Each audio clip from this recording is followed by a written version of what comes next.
recuperación de los daños. Porque estamos ante un siniestro auténtico, pero la magnitud de los daños reclamados no es el que se reclama. Ejemplo, un choque entre coches, teniendo uno el seguro a terceros y el otro a todo riesgo. Este último conductor se declara culpable cuando realmente había sido el otro, para que su seguro se haga cargo de la reparación del coche a terceros y el suyo propio. Yo les aseguro que si hay gente de siniestro acá, en más de una ocasión les habrá ocurrido esto. Que con la declaración, contrastando con los daños, etcétera, etcétera, uno se da cuenta de que la responsabilidad no podría ser del asegurado A, sino del tercero. Entonces, invierten los roles porque uno no tiene esa cobertura total y el que no tiene le hace declararse al otro culpable para que le cubra los daños. Después tenemos al defraudador habitual. Defrauda simulando un siniestro de manera repetida a lo largo del tiempo. Utiliza el seguro como un medio para obtener ingresos ilícitos en cuantía y en frecuencia. Es precisamente la necesidad de garantizar los ingresos lo que hace que el defraudador perfeccione su método. Ejemplo, el defraudador cambia piezas en buen estado del coche por piezas del desarme simulando un siniestro. O sea, acá ya estamos hablando de alguien un poco más profesional que afina su método porque ya está inventando siniestros que no ocurrieron. Y acá vamos a ver un poquito el perfil del defraudador. Los abogados y los que estudian derecho se van a recordar del famoso César el Hombroso que hizo su tratado sobre criminología y habla en dos libros separados, uno que se llama Le Uomo Delincuente y el otro que se llama La Donna Delincuente, y donde crean los perfiles de los criminales y de qué tipo de crímenes cometen cada tipo de personas, o sea, los estereotipos. Del delincuente nato, porque César el Hombroso habla de un delincuente nato, dice que tiene características antropomórficas bien definidas y que uno al verlo puede saber que esa persona es un delincuente. Y él hizo sus estudios en varias cárceles de Italia y medía cráneos, etcétera, etcétera, para sacar sus conclusiones y decir que determinadas personas nacían con tendencia al crimen. Esa teoría realmente hoy día está bastante superada por la teoría ambientalista, que dice que realmente es el medio el que le hace a uno delincuente y no uno nace delincuente, como teoría más aceptada, pero sigue existiendo una fuerte teoría de que también existe el delincuente nato, del que nace ya con una tendencia, digamos, para defraudar. Entonces, tratando de seguir ese estudio del Hombroso, vamos a tratar de identificar quién es el defraudador de seguros habitual. Nivel cultural e intelectual medio alto, conoce el seguro y sus principios operativos. Pueden ser ejecutivos con poder de decisión, profesionales liberales, profesionales relacionados con el comercio, personas de poco arraigo, agentes de seguros o funcionarios de compañía. Todo este tipo de personas, o sea, acá todos podemos ser defraudadores, ¿verdad? Básicamente. Vamos a tratar de afinar un poco. El correcto vestuario suele ser utilizado con preferencia para proyectar su aspecto de seriedad y respetabilidad. La franja etaria ubica el núcleo central en la banda de 30 a 45 años. El defraudador actúa atando todos los cabos posibles: pruebas, testigos, documentos y una notificación del siniestro perfecta y adecuadamente cumplimentada. Pretende evitar posteriores aclaraciones o investigaciones por parte del asegurador. Predisposición a colaborar junto con un aparente desinterés por cobrar rápidamente la indemnización. No tiene inconveniente en formular cuantas denuncias policiales sean precisas para dar apoyo y apariencia de oficialidad al hecho. Yo les puedo garantizar que en algunos casos podemos disentir sobre todo en el tema del aspecto, porque tuvimos todo tipo de defraudadores. Yo me topé con todo tipo de defraudadores, gente bien vestida, cachafaces, de todo, ¿verdad? Entonces, eso es un poco relativo. También me topé con personas de más de 45 años. ¿Verdad? Esto es simplemente una cuestión de tratar de marcar un núcleo central, pero estas últimas características que le estoy dando se presentaron en todos los casos.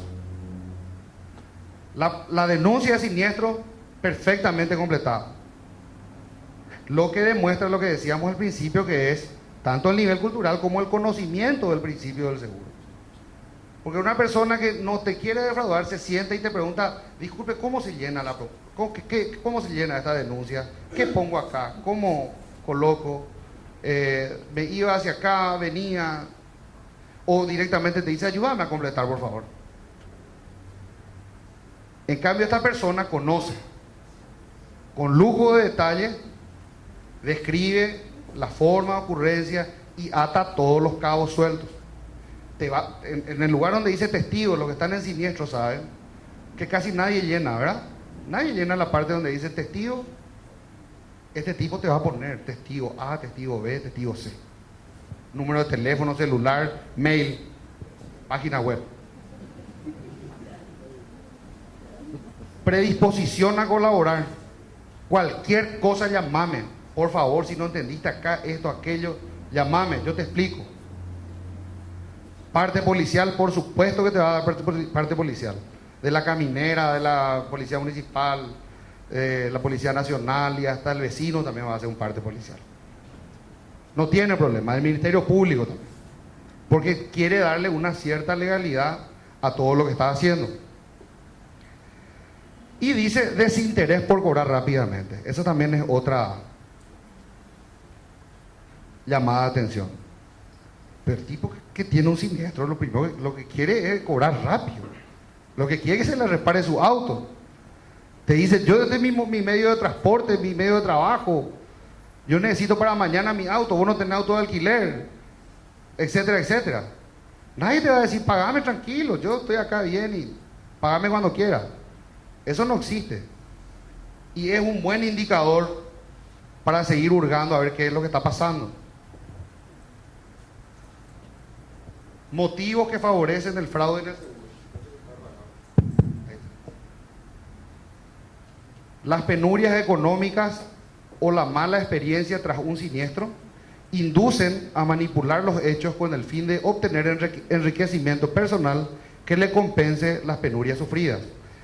Este es más bien para aquel que exagera, ¿ok? Entonces, él tuvo un siniestro real y padeció a consecuencia de ese siniestro, pero ustedes saben que la mayoría de los seguros no cubre el lucro cesante, daño emergente, etcétera, etcétera. Pues él quiere cobrar todo eso. Entonces, ve la forma de llevar a su taller o llevar a su amigo que presupueste un poco más alto, o exagerar las lesiones, etcétera, etcétera, de manera a obtener un enriquecimiento personal. Respuesta poco ágil de las compañías de seguro, dado que no existe una política antifraude concreta y no se tratan los siniestros de forma estructurada y sistemática. Ese problema aquí en Paraguay es endémico. Realmente hay muy pocas compañías que tienen políticas antifraude. Y como decíamos al principio, no se quiere invertir en eso. Aún con los grandes beneficios que se obtienen cuando se detectan los fraudes y no se pagan los siniestros, o por lo menos se paga menos. Aquel que te está reclamando 2 millones de dólares es un fraude. No tenés cómo comprobar y terminás pagándole 300.000 dólares. ¿Es un éxito o no? Entonces, esas son las cosas que hay que empezar a estudiar y analizar para poder determinar qué políticas antifraude podemos aplicar. El número tan amplio de participantes en la gestión dificulta la detección del fraude. Cuanto más burocracia haya, desde el momento en que se toma la denuncia hasta que se acepta el siniestro, más posibilidades hay de que se cometan fraudes o más posibilidades hay de que, menos posibilidades de que se detecte el fraude. ¿Se entiende? Entonces, hay que tratar de simplificar los procesos y tratar de que la misma persona que está atendiendo pueda llevar el caso como hacen los investigadores en la policía. No porque vamos a poner a investigarle a cada asegurado que viene a hacer un reclamo, sino simplemente para tener un conocimiento acabado del caso. Porque resulta que Pepito tomó la denuncia y él solamente toma la denuncia y le pasa a Juan, y Juan solamente le pone un ganchito y pide el parte policial, y después pasa para Fernando, y Fernando recibe todo el legajo completo, y cuando el jefe le pregunta, Fernando, ¿este siniestro corresponde o no corresponde pagar? Le va a decir, no sé, pregúntale a Pepito. ¿Se entiende? Cuanto más pasos nosotros le damos, o mayor burocracia, estamos dificultando la posibilidad de detectar este tipo de fraude. La amplia gama de posibilidades de cometer fraude también dificulta su detección, lo que hablábamos. Hay una gran gama, o sea, hoy día hay gente muy especializada. Hoy estábamos hablando esta mañana con el ingeniero Wertheimer, me estaba comentando él de un caso de transporte de mercadería, pero no solamente, no solamente transportes, digamos, de mercaderías convencionales, era el transporte digamos, de pajuelas de semen, ¿verdad? ¿Perdón? Suero fetal bovino, de alta genética supuestamente, lo que lógicamente los criadores pagan por eso, y estaba asegurado en $400,000. Lógicamente no era ni de alto nivel genético ni nada por el estilo, y supuestamente se echó a perder por la pérdida de cadena de frío. Entonces, eso es lo mismo que poner, digamos, un lingote de plomo pintado de oro, decir que se traslada ese lingote de Asunción a Ciudad del Este y que se robó, y estamos cobrando después como un lingote de oro y no un lingote de plomo. Entonces, pero fíjense, estamos hablando de transportes muy específicos en este caso, material genético, y la especialización que ya hay sobre eso. Yo creo que aquí, si nos llegan a hacer ese tipo de fraude en Paraguay, caemos toditos. Difícilmente una compañía pueda detectar que le están dando gato por liebre, como se dice. Actividad con altas expectativas de obtener beneficios y bajo riesgo para los aseguradores e involucrados. Asegurados tiene que decir. Pues una vez detectado el fraude por la compañía, con frecuencia no se pone en conocimiento de la justicia o policía, favoreciendo claramente las actividades fraudulentas, que es también lo que decíamos. Nadie hace un seguimiento. Se detectó el fraude, guardamos bajo la alfombra y murió. Falta de reproche social estimula que se generalice, pues una parte importante de las acciones fraudulentas quedan sin respuesta sancionadora por diversas razones. Lógico, si no hay denuncia, no hay seguimiento por parte de la justicia, tampoco pueden venir las sanciones que todos esperamos. Bueno, esto ya tratando de entrar en el campo práctico. Estas son unas estadísticas que tenemos del ICEA, que es el Instituto de Cooperativa entre Entidades Aseguradoras y Fondos de Pensiones de España, y es la última estadística del 2011. Nosotros aquí no tenemos estadística de fraude, solamente podemos dar aproximaciones, pero estadística ninguna. Es necesario que empecemos a trabajar sobre qué hacer con las centrales de riesgo, qué hacer con las informaciones que tenemos, si vamos a guardar las informaciones o vamos a procesarlas como tenemos que hacer para poder darle una aplicación, entre ellas la detección del fraude, etcétera, etcétera. Se registró un incremento en los intentos de fraude no profesionales, como simulaciones de robo, incendios de negocios, etcétera, aunque continúa habiendo redes delictivas organizadas para simular el fraude, lo que comprueba el aumento de los fraudes durante crisis económica. Como ustedes saben, España está sumida en una crisis económica profunda. Entonces se registró un incremento de casi el 10%. Y ya vamos a ir a los ejemplos prácticos. Esto es real, gente. No es ese auto, porque el auto nunca apareció, pero es ese modelo de auto. Le borré lógicamente el número de chapa para que después no me diga alguien, ese es mi auto, ¿verdad? Pero aquí lo que pasó, y eso ocurrió, si no me equivoco, en el año 2002, es que una misma persona, RA, ese era su primera inicial del nombre y el apellido, RA, aseguró su mismo auto en 6 compañías. No teníamos hasta ese momento forma de detectar este tipo de fraude, y de alguna manera seguimos con el mismo problema 10 años después. Si hoy una persona asegura su vehículo en varias compañías,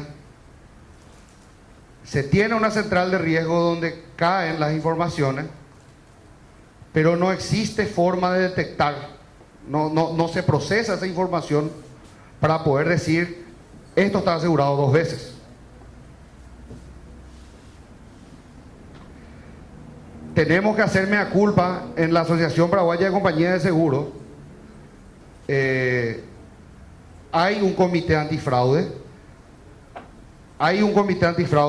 pero históricamente muchas compañías eran reticentes a pasar su información. Acá Federico estaba con Cristina Mazzumilla, estaban en el comité antifraude, y ellos son testigos de la pelea que era con muchas compañías para que pasen la información. Las mismas compañías no querían pasar, porque me van a robar el cliente, que esto, que aquello. Por supuesto, pero se tiene que enviar la información para procesar. Después dijimos, bueno, por lo menos, si no se quieren enviar las bases de datos, vamos a enviar los registros de robo que tenemos, para que por lo menos al momento de la ocurrencia se pueda detectar. Aún así teníamos una alta tasa de incumplimiento, gente que no enviaba los datos. Y así fue que ocurrió este golpe, este fraude, que felizmente se pudo detectar, pero así al azar, como muchos de los fraudes, como les voy a comentar.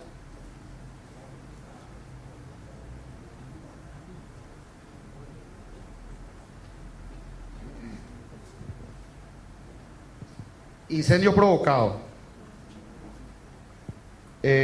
Puse bien la aclaración acá, foto seleccionada al azar a simple modo ejemplificativo.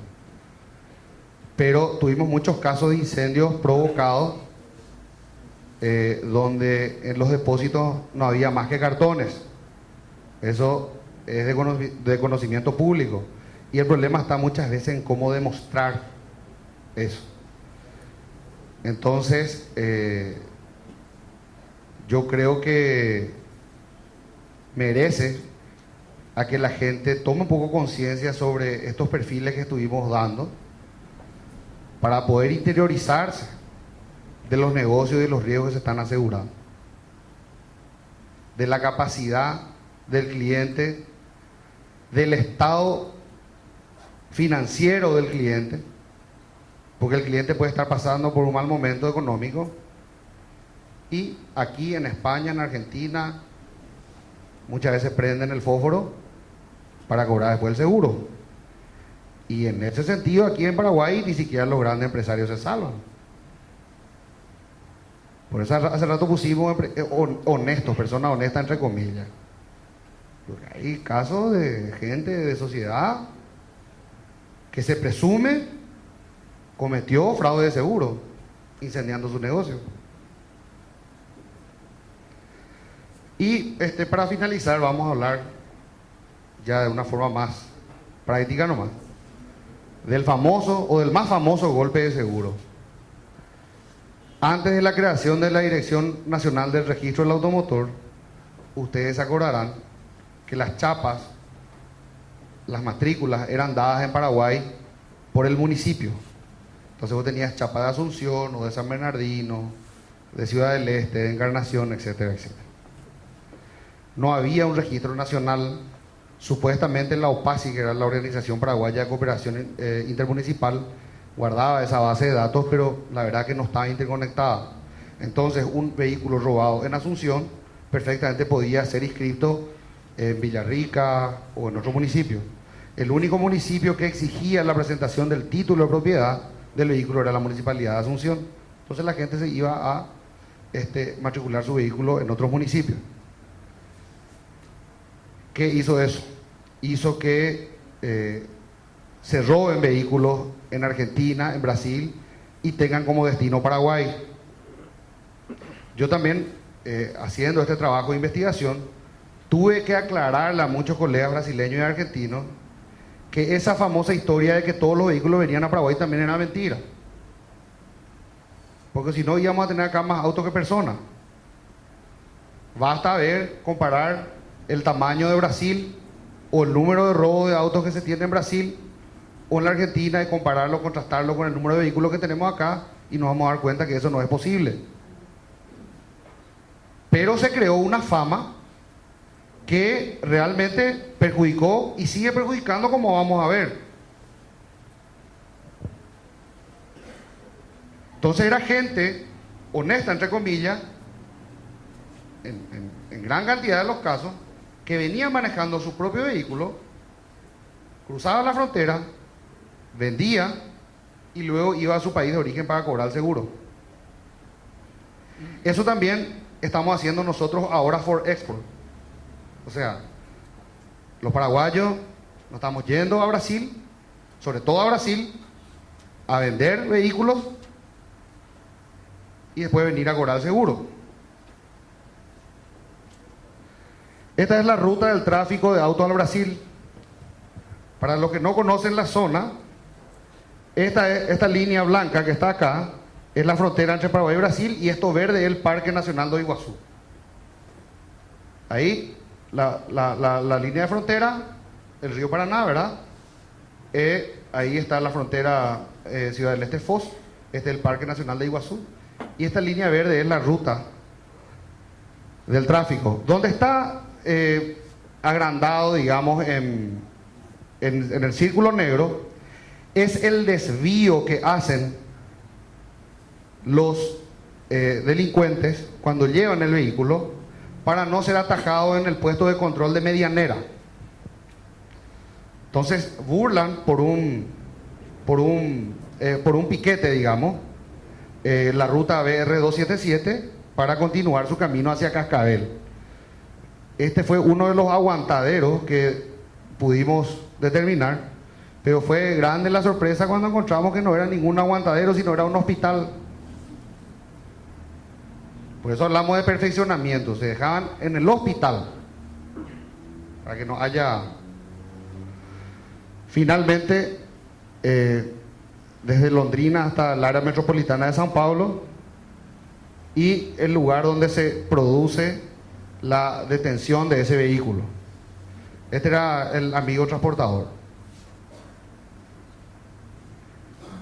Este pueblo descarta totalmente el tema de que uno está bien vestido, ¿no? Gilberto dos Santos da Fonseca, de la comunidad Buena Esperanza de Santa Rita, Paraguay.